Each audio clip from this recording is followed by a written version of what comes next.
নির্যাতন করার কারণে ওর পেটে আঘাত লেগে বাচ্চা ওইখানেই ডেলিভারি হয়ে যায়। তারপরে ওকে হসপিটালে নিয়ে আসা হয়।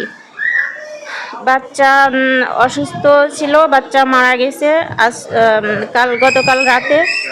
আমরা থানায় অভিযোগ করছি, কিন্তু ওইখানে এক পক্ষ তদন্ত করে আসছেন, অফিসার তদন্ত করে এসে আমাদের কাছে কোনো কিছু জিজ্ঞেস করেনি। আমার মেয়ের কাছেও আসেনি, আমার কাছেও আসেনি। কোনো কিছু জিজ্ঞেস না করেই একপক্ষভাবে ওই ছেলে আর ছেলের কাকি ওনাদের সাথে সাক্ষাৎকার নিয়ে ভিডিও করে এটা ওসির কাছে দিয়েছে। দেওয়ার পরে এখন ওনারা ওই একপক্ষভাবে বিচার করেই আমাদের কেস নিতে চাচ্ছেন।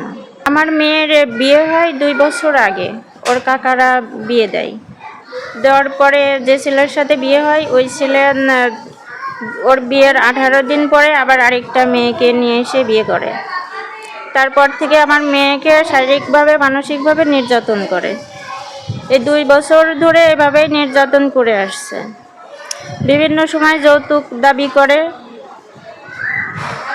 আমার মেয়ের কোনো ভরণ পোষণও দেয় না, থাকে ওইখানে। খাবার প্রতিদিন আমার দেওয়া লাগে। বাড়ি একটু দূরে, কিন্তু একই গ্রামে। এখন এইভাবে নির্যাতন করে আসছে। গত মঙ্গলবারের আগে আমার মেয়ে অসুস্থ ছিল, 8-10 দিন আগে। অসুস্থ থাকার পরে হসপিটালে ভর্তি ছিল। এরপর সুস্থ হয়ে বাড়ি যাওয়ার পরে 8-10 দিন পর গত মঙ্গলবার ওকে আবার শারীরিকভাবে নির্যাতন করে ওর শ্বশুর শাশুড়ি, হাজব্যান্ড এবং ওর সেই ছেলে যে দ্বিতীয় বিয়ে করছে সেই বউ।